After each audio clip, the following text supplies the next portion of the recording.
Hi students, today we are going to learn about processor logic design.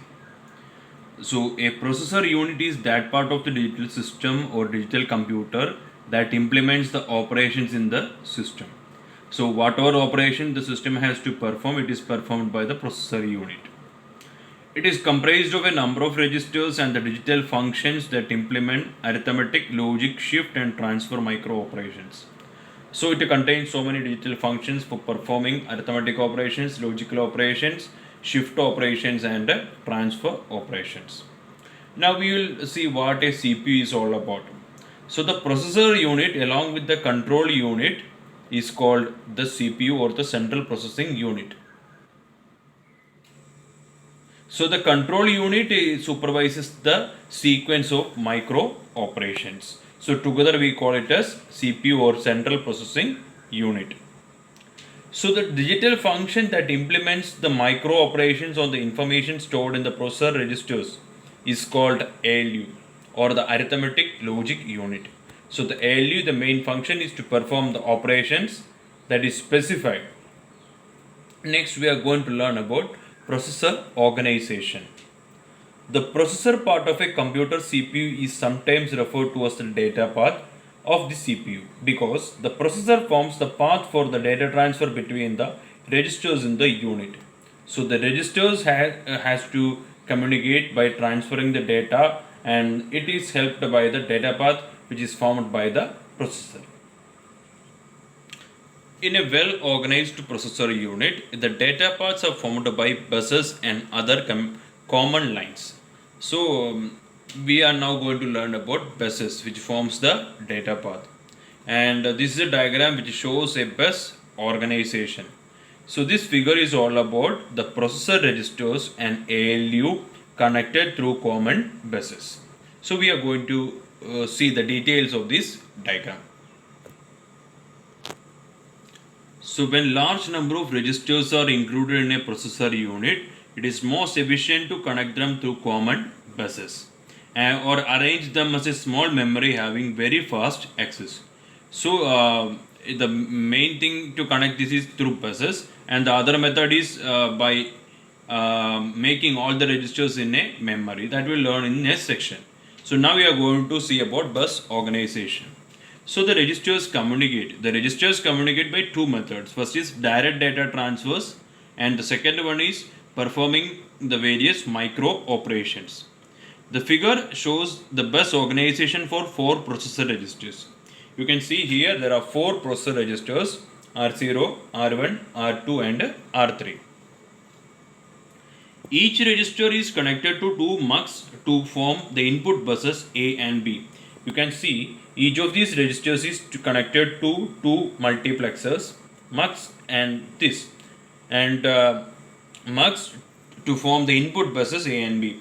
So A and B are formed by the A depending upon the A select and B select lines.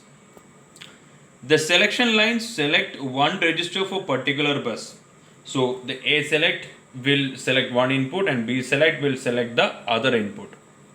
A and B buses is connected to a common ALU. These A and B buses are connected to a common ALU. The function selected in ALU determines the particular operation to be performed. This function select will tell the ALU to perform which operation it has to perform. The shift micro operations are implemented in shifter. So the shifter will perform the shift micro operations, that is either it is a left shift or a right shift. The result of the micro operation goes through the output bus S into the input of all the registers. So the result will go through an S bus to the input of each and every register. The destination register which receives information from the output bus is selected by a decoder. So the decoder is used to select a particular destination register to store the results.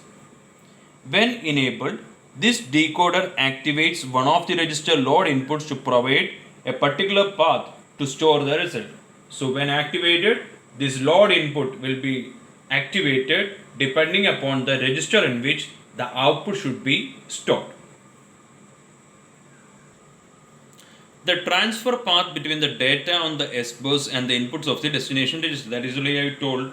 That is, the decoder will select a particular register to store the output. The output bus provides the terminals for transferring data to an external destination.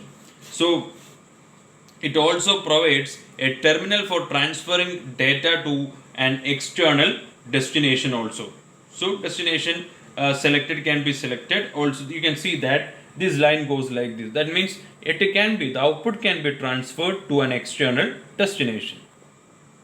One input of the mux A or B can receive data from the outside environment when it is necessary to transfer external data into the processor unit. So you can see here that there is a line called input data. So that is used for having the external input to the processor unit. The control unit that supervises the processor bus system directs the information flow through the ALU by selecting the various components in the unit. So the main function of the control unit is to form the control or sequence of operations.